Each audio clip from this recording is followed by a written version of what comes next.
get started with today's episode, I would like to quickly read you our podcast disclaimer. This podcast is for educational purposes only, and it is not to substitute for professional care by a doctor or other qualified medical professional. You should always speak with your physician or other healthcare professionals before doing any fasting, changing your diet in any way, taking or adjusting any medications or supplements, or adopting any treatment plan for a health problem. The use of any other products or services purchased by you as a result of this podcast does not create a healthcare provider-patient relationship between you and any of the experts affiliated with this podcast. Any information and statements regarding dietary supplements have not been evaluated by the Food and Drug Administration and are not intended to diagnose, treat, cure, or prevent any disease. All right, and now we'll get started with today's episode. Hello, welcome. Hi, Dr. Fung. How are you doing today? Good. How are you? I'm good. So a warm welcome to all of our podcast listeners who will be able to listen to this Q&A with Dr. Fung in a few weeks after our community members. This is our monthly Q&A with Dr. Jason Fung, where he answers our questions submitted by our community members. And since it is recorded, it may be found by our members under our program section. I did want to address two people. Somebody sent in a question about constipation. You can find that answered in podcast number 147. And somebody else asked a question about how to get longer fast. Dr. Fung answered that last month. Somebody else asked about gallbladder. Check out podcast number 47 for the answer to that. So, Dr. Fung, let's start off here. I have actually a two-part question. And the first one, I know you answered probably a year or two ago about tinnitus being helped with fasting. It's anecdotal. I know it helped me. My tinnitus went away. Dr. Kraft, who is the inventor of the Kraft test, he addresses it in his book, Diabetes in You. But the second part is they have tinnitus and sleep apnea. Have you any information on if fasting helps with sleep apnea? Yeah, there's not a lot of data. So as you know, the entire idea of doing fasting was quite poo-pooed for a long time until probably about 7 or 8 years ago when we started talking about it. We were like the first people to really talk about it. But there seems to be a lot of potential benefits. There's a lot of anecdotal evidence, although there's not a lot of scientific studies. So all I can say is that you have to take it with a grain of salt. So it may help some people, may not help other people. But the good news is that that's not the way to look at it. The way to look at it is if you try it, and it helps you, it doesn't matter if it doesn't help anybody else. If it helps you, that's all you need to know. And because there's so limited downside to the fasting, what are you going to lose? Is it dangerous? No, not really. So therefore, why not try it? Because you have nothing to lose. And the thing about tinnitus is that it's one of these things that is very, very debilitating, can be extremely debilitating. And anything that ends in itis is inflammation, right? So tendinitis, which I actually thought you were talking about tendinitis, but it's tinnitus, but both are inflammation. And I was quite excited because I actually had a lot of problems with tendinitis, which got me. Okay. I'll tell you in a second. But with tinnitus, you get this inflammation, and fasting can be quite anti-inflammatory because the idea is that when you're fasting, you're basically telling your body that you need to slow down, shut down, and go from a growth mode into a sort of maintenance repair mode, right? This is done because you have nutrient sensors in the body. So insulin tells your body that you're eating carbs, and mTOR tells your body that you're eating proteins or amino acids. When you get that, then your body wants to grow. So you move into growth mode. When you don't eat, when you fast, then insulin goes down, mTOR goes down, and you switch over into this sort of maintenance repair mode. And that's where some of the magic can really happen. And that's where the body is going to say, well, I need to shut down any of these cells that are overactive that don't need to be so active because I need to conserve energy. And that's where you get this inflammation. So inflammation is where your body is sort of attacking itself almost. And if you have this overactive immune system, then your body's going to shut it down because it needs to conserve energy, which is a good thing if you have tinnitus or whether you have tendinitis or bursitis or any of these things. So I actually had a lot of tendinitis. I had some problems with my Achilles tendon. I don't know if it's related, but it all started after that COVID vaccine. I had terrible shoulder bursitis, and then I got terrible Achilles tendonitis. So I don't know if it's related, but what was sort of funny was that a lot of my doctor friends actually noticed the same thing. But anyway, so then I decided to do a 5-day fast with some vegetables in the middle. And I was actually quite stunned because it actually helped a lot. So then I did it again, and then it helped a lot again. So I don't think it was just coincidental, and it was because of this fasting as a sort of anti-inflammatory measure. But the other thing that you get is that you get this real increase in growth hormone. And when you increase your growth hormone, you're going to be able to repair any of the damage that the inflammation has caused, for example. So what I had noticed anyway for my tendinitis was that a lot of the swelling and stuff actually came right down. So with tinnitus, it may be the same. You may find that you have that same getting rid of all the inflammation, but also rebuilding anything that needs to be built. So very powerful. So a 5-day fast.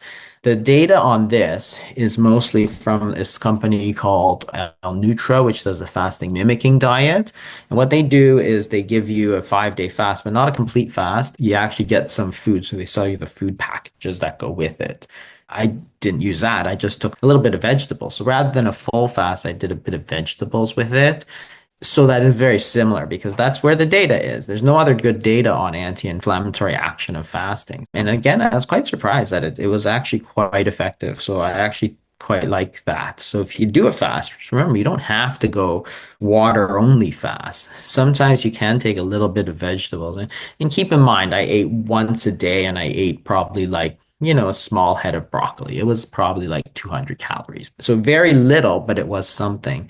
But at the same time, it's where the data is. So, and I was actually quite stunned at how effective it is. So for tinnitus, it could have the same effect.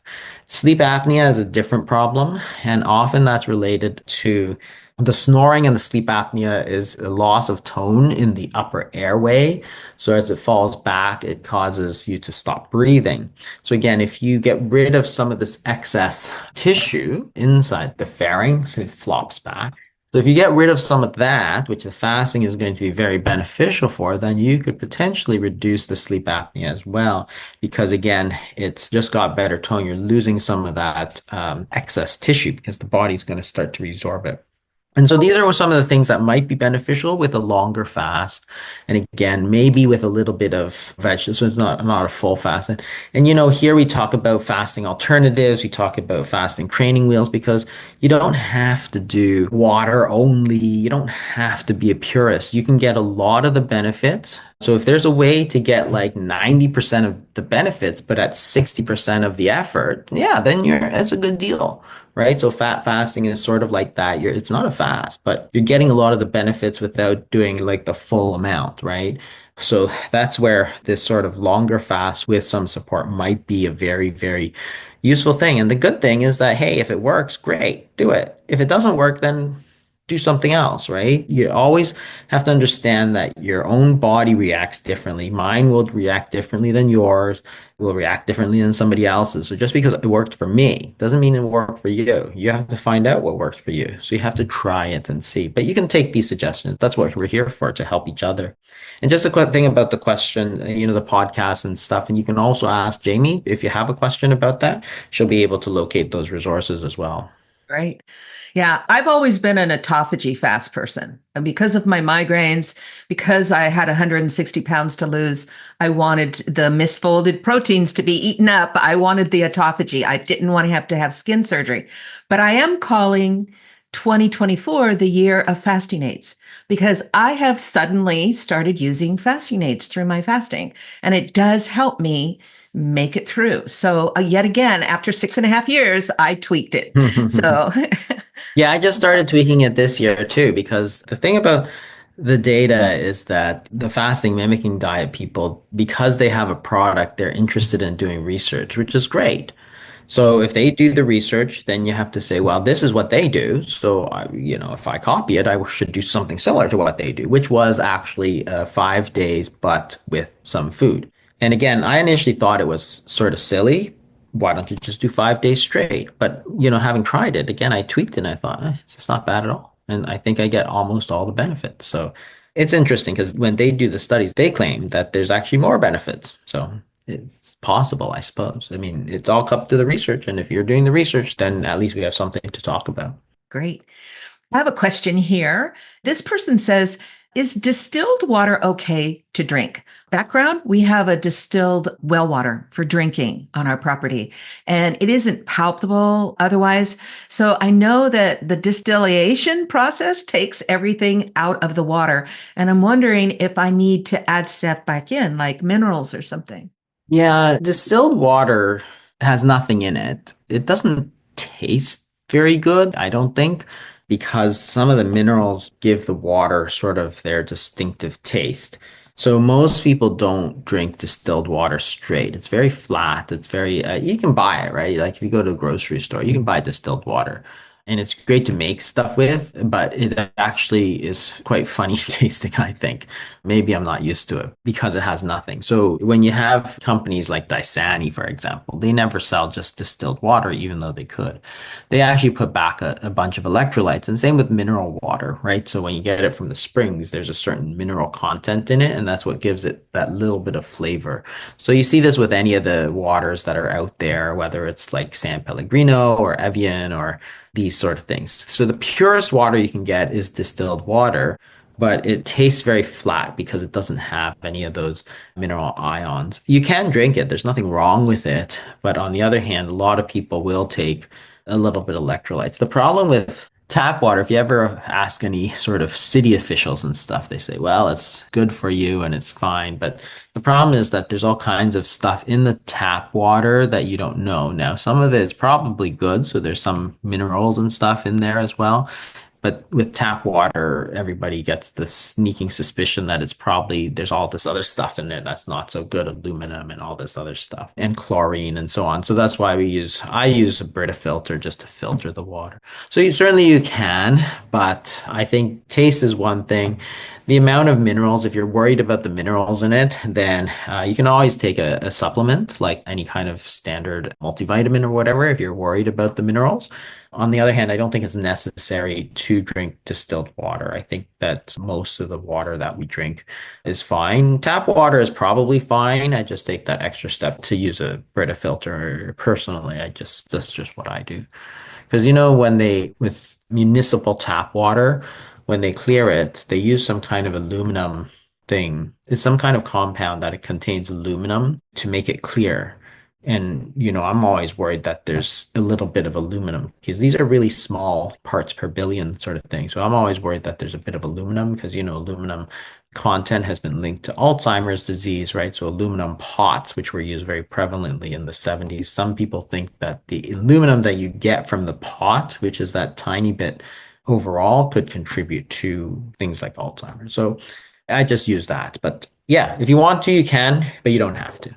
I myself have been using parchment a lot more instead of aluminum foil, even just because. Yeah, I've actually stopped using, for the most part, I've stopped using aluminum foil as well. Parchment paper I use for everything now. The problem is, yeah, it burns sometimes if you use too high a heat. So sometimes when you're using a high heat to grill it or something, I use the Silpat, that Oh, yes. that one you can buy. So I have aluminum foil in my house, and I think I haven't changed that roll in like at least since COVID. I don't think I've bought a roll of aluminum foil. I used to go through a lot like everybody else, right? You just line your stuff with it. It's easy to clean up, but then I actually have stopped.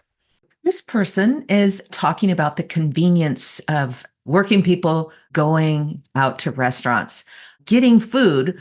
I always say, if I ever win the lottery, I'm going to start a chain of restaurants that say protein and a veg on them and nothing else.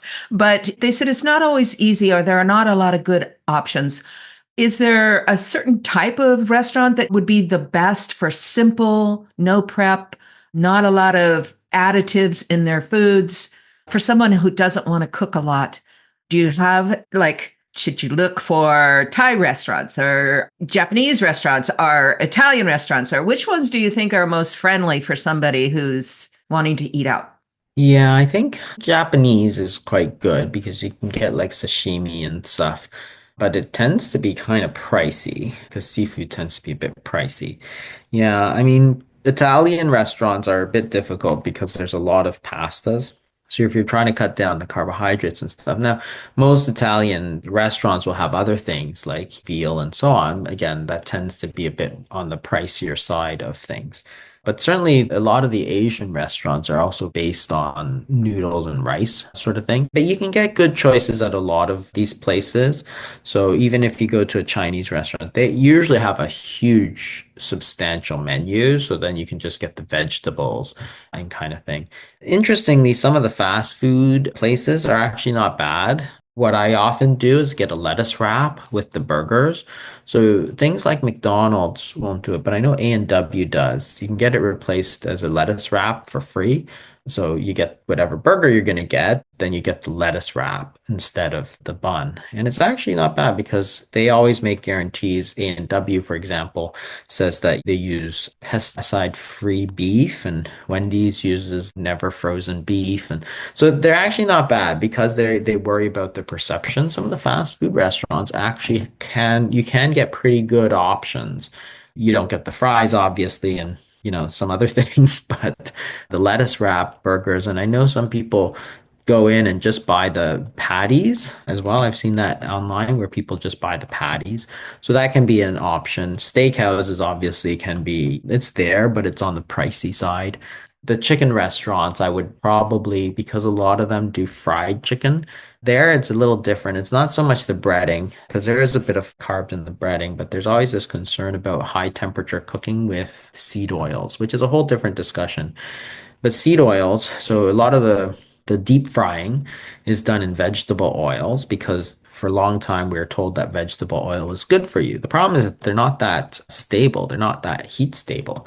So therefore, when you're doing high temperature cooking with vegetable oils, there tends to be a lot of free radicals and they break down and it might not be very good for you. So I think that's the reason I try to avoid deep fried foods in the first place because they're deep frying in vegetable oils for the most part.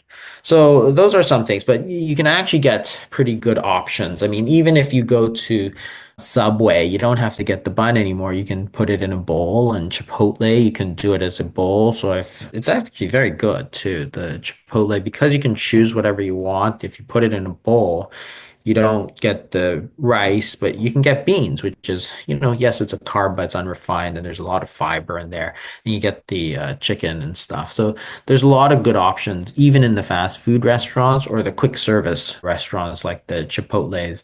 In fact, sometimes they're a lot easier than the regular restaurants. The regular restaurants, you always can find something, but they tend to be a lot more if you're going to go out a lot.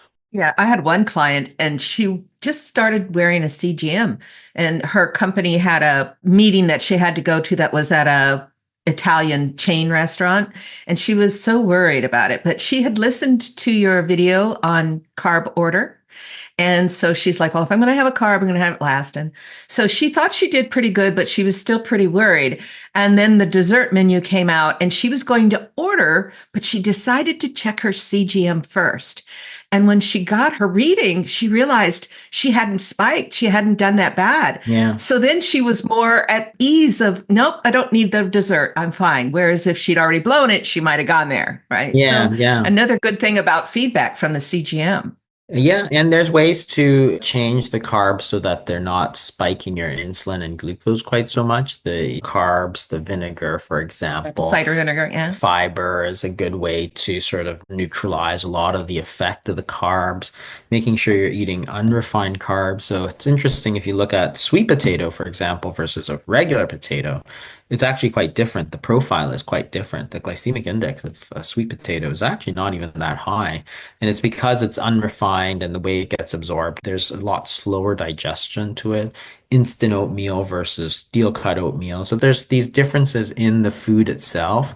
And what we talked about sometimes is the chia water, which I don't know if you've seen a lot, but chia can really help in a lot of ways because there's really no calories, there's no carbs, but it's a lot of fiber. But the other thing it does is it creates this sort of mucousy jelly thing. That's why they make it into like desserts, right, with gel.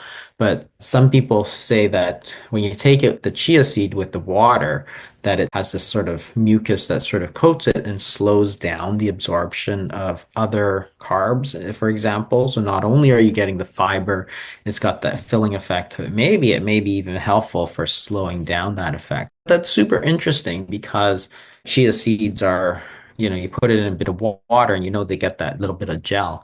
So on the inside, what that gel, if it coats the inside of the intestines, well, could it have a benefit? Well, that's interesting because if you are at an Italian restaurant, maybe that's something you could do, a little chia seed in water. It's actually one of the things that we talk about a bit in that new program is a bit of that. Yes. And TFM has a quick guide on chia seeds. So you guys can refer to that too. This person asks, can I use spices like green cardamom pods, cloves, and fennel seeds during my healing hours or my fasting days to combat bad breath? My coach says it's okay to have the green cardamom pods, but I wanted to know if I can extend that to other spices.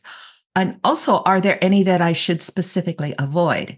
I think all of those spices and herbs and stuff are quite fine because the effect on your insulin is going to be minimal just because the amount is small and also the flavors tend to be quite strong. So you don't need to take a lot of it, like mint and stuff. You can chew a little bit of mint leaves and stuff. It's actually very pleasant. Or cardamom. Some people like that licoricey flavor. So that's also another one that can be very, very useful. All of those herbs and spices basically are great. I mean, they're traditional foods. They've been used for a long time. They give a lot of flavor and have a lot of other benefits. So yeah, I wouldn't be really worried about any of the spices or anything, and people talk about turmeric and all these things that could have a lot of benefits. So I think the better rule is to say that all of them are fine unless there's specific ones that are not fine. And most of those would be things that are sort of sweetened or artificially sweetened or that have sugar in them.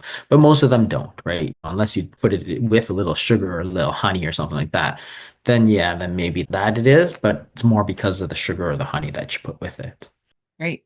I really like this question. This one popped right out at me. Could you please talk about how we should change our dietary fat consumption as we progress through our fat loss journey on low carb, high fat, specifically from the angle of needed support from healthy endocrine function? If we define the different stages of fat loss in terms of how much adipose tissue is needed to lose more than 50 pounds, more than 20 pounds, less than 20 pounds, would dietary fat requirement increase as we progress through these different stages, as we would need more dietary fat to support the endocrine function? That is a very interesting question. I think that the best thing is really to not go overboard on the fat. Like for a while, remember with the keto diet, people are using fat bombs where they're just eating fat for no reason. That's not what the idea is. We've never thought that was a good idea, although some people did. It sort of gave a lot of the keto people a bad name. But the idea is to eat it where it's naturally there, right? So you don't want to add a lot of, say, vegetable oils or something. But if you're adding olive oil as a dressing, then yeah, don't be afraid to use a bit more of it because it is a healthy fat. But on the other hand, the way that fats are metabolized is that it gets absorbed. It doesn't go to the liver, actually, it gets absorbed through the lymph. And then the lymph gets transported into the blood where it goes into the fat cell. So it sort of goes directly into the fat cell.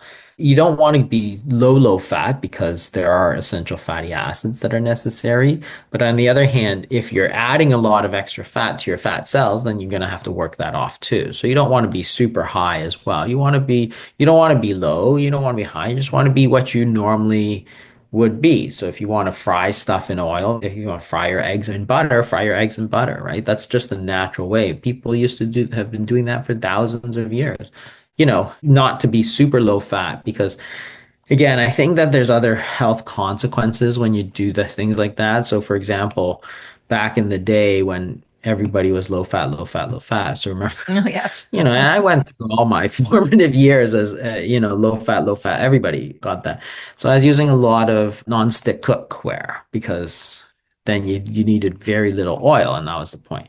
Turns out a lot of that non-stick cookware not that good for you. So the chemicals and stuff. So Teflon had a big lawsuit, and I think they're called PTFEs, polyfluorinated tetra something or other. Anyway, they're chemicals, and when you're cooking in the non-stick, you get a little bit of chemical with it, and the chemical not very good for you. So I've completely switched. I almost exclusively use cast iron now, but you have to use oil. You have to use butter. You have to use olive oil.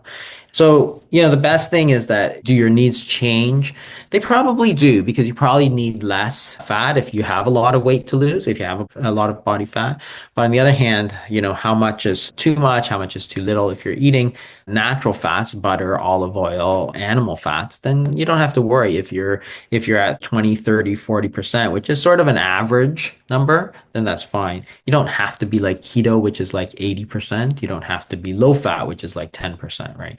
So in that sort of 30% range, which is roughly where, if you didn't worry about your diet, that's sort of where you'd land anyway, around 30%, because you do need some oil. Like if you're stir frying your vegetables or whatever, and if you're using olive oil, you know how you cook it, right? You put the garlic, right? You need a little oil to make it taste better, or you get the butter and the garlic. So you have to have that bit of oil. So around 30% is sort of on target, but a little bit higher, a bit lower is fine. Just don't go up to 80, 90%, and don't go down to 10%. And you'll be fine. Hey, Dr. Fung. This person says I'm perimenopausal and I just started hormone replacement therapy. My doctor is very supportive about my desire to use fasting as part of my goal to lower my hemoglobin A1C. I'm pre-diabetic, and my ApoB. She recommends that I do lab testing every 6 months. I noticed in the quick guide that some of it follow-up is 3 months for some of the other labs that we mentioned on that quick guide. Should she wait 6 months to check and see if she's going down the right pathway for lifestyle change, or should she check at 3? The ones that are 3 months mostly are going to be like the A1C, because that's like a 3-month average of sugar. So if you check it every 3 months, you'll get a good idea of what your blood sugars are resting at. Checking hormones like progesterone, estrogen, and so on is generally not done every 3 months, because sometimes the changes are very slow. So thyroid hormone, for example, there's no point checking it that often because thyroid hormone actually changes very slowly. So you don't want to check it every month. You want to actually give it 3 months is on the short side. So 6 months is probably more standard for some of those hormones. It would depend on what specifically the hormone is. So I can't give specific advice, but I'll say that the every 3-month testing is more for metabolic parameters, such as with the A1C, for example, the sugars. Great. Thank you so much, Dr. Fung. Always a pleasure, always an honor. I will hopefully see you next month. Okay. Bye. Thank you so much. Bye.